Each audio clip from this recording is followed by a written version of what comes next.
and a very warm welcome. Thank you for watching CNN News 18. I'm Shaina Elizabeth Matthew. Let's begin this bulletin with the top story this hour, which is from Maharashtra. Now, as batter of Maharashtra continues to heat up, BJP released its manifesto today. Several key promises featured on BJP's Sankalp Patra. The party has laid top focus on young citizens, the poor, farmers and women. Now, the BJP Sankalp Patra also talked about the skill census, Shivaji Maharaj Center for Startups, incubation centers, loan without interest. Deputy Chief Minister Devendra Fadnavis said that the party's vision attached equal importance to the people belonging to all castes and religions. Now, during the manifesto launch, Amit Shah made a scathing attack at the Mahavikas Aghadi, slamming Congress for failing to meet its guarantees. Now, minutes after BJP's manifesto release, Mahavikas Aghadi also released its poll manifesto, which featured crucial promises like loan waivers for farmers, low interest loans for women and caste-based census for Maharashtra. Now, Congress chief Kharge attacked BJP and the Prime Minister Modi over "Ek hai to safe hai" pitch. Now, he said that the Congress only wants unity for people, but BJP is keen to divide the nation.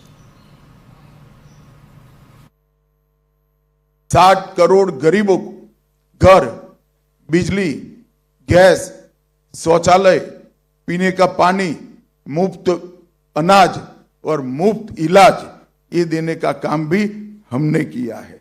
और दूसरी ओर अघाड़ी है, कांग्रेस के अध्यक्ष ने भी कहना पड़ता है कि कांग्रेस के जब वादा करे तो सोच समझ कर करे, क्योंकि वादा पूरा नहीं करते हो और मुझे जवाब देना पड़ता है। ये अघाड़ी के वादों के विश्वसनीयता पाताल से नीचे गई है और युति के वादों पर पूरे देश की जनता को भरोसा है, भारत की जनता को भी भरोसा है। और इंतहा तो तब होती है कि जिस संविधान की प्रति को लेकर राहुल जी संसद में संसद सदस्य की शपथ लिए, जिस संविधान को लहराकर बाबा साहब आंबेडकर के संकल्पों की याद दिलाई, जब किसी प्रेस के मित्र ने वो संविधान की प्रति को खोल कर देखा तो पूरा कोरा था, एक अक्षर भी नहीं लिखा। इससे बड़ा अपमान भारत के संविधान का, भारत की 76 साल की आजादी में कभी नहीं हुआ। न केवल ये भारत के संविधान की अपमान है, भारत की संविधान सभा और बाबा साहेब आंबेडकर का भी अपमान करने का काम एक कांग्रेस पार्टी ने किया। मैं आज इस मंच से उद्धव ठाकरे जी को पूछना चाहता हूं, क्या वो कांग्रेस के नेता राहुल गांधी को इतनी विनती कर सकते हैं कि वीर सावरकर के लिए 2 अच्छे शब्द बोल दे? क्या कांग्रेस का कोई नेता सम्माननीय बाला साहब ठाकरे के सम्मान में 2 वाक्य अच्छे बोल सकता है क्या? ये अंतर विरोध के बीच में अघाड़ी की सरकार बनाने का स्वप्न लेकर जो लोग निकले हैं, उनको महाराष्ट्र की जनता जान ले। अब समाज में जितने भी बाधाएं हैं, सबको उन बाधाओं को निकाल के फेयर अपॉर्चुनिटी देना और उनको उनके स्तर पर, यानी जातीय जनगणना करने का हमने फैसला लिया है। और जो 50% सीलिंग है उसको भी हम हटाएंगे। कल से तेलंगाना में ये जातीय जनगणना कांग्रेस सरकार वहां पर शुरू किए है। 80,000 वॉलंटियर्स को वहां एंगेज किया गया है और वो घर घर जाके ये जातीय जनगणना कर रहे हैं।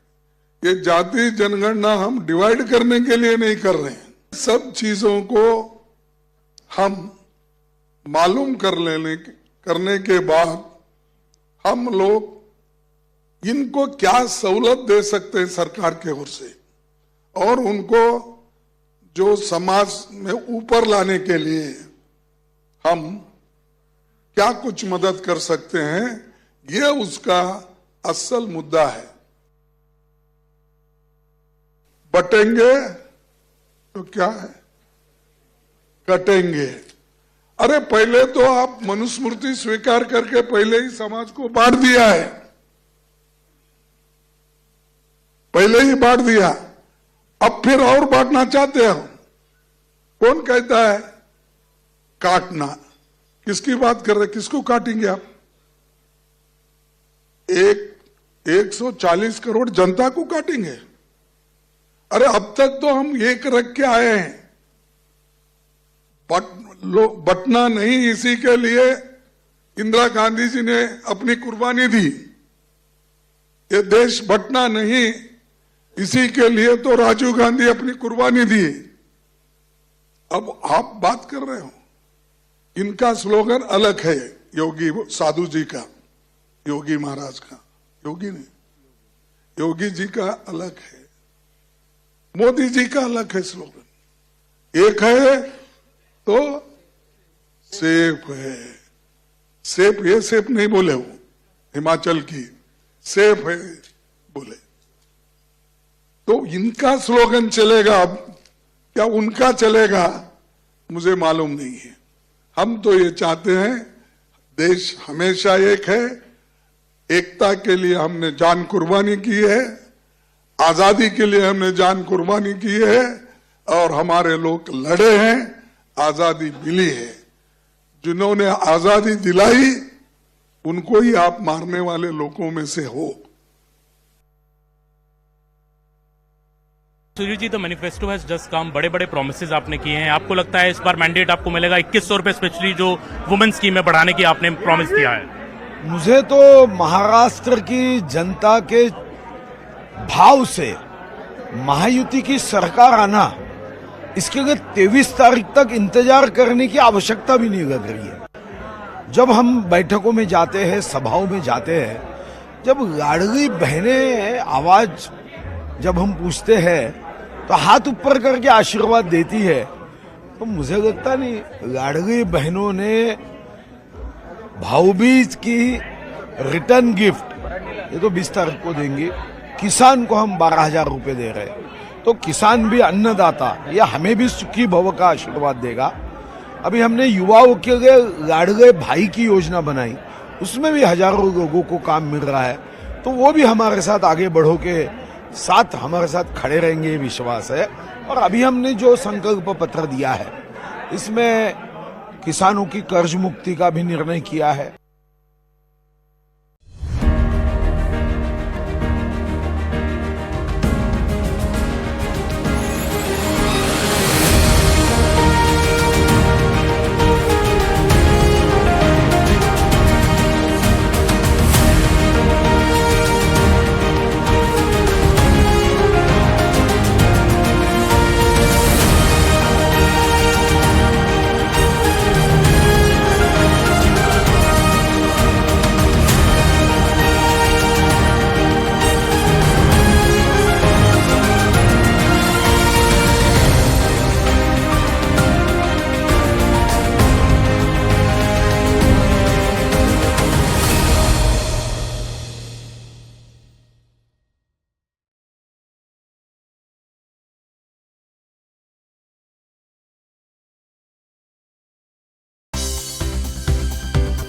For more news and updates, all you need to do is follow CNBC TV 18 on all of our digital platforms.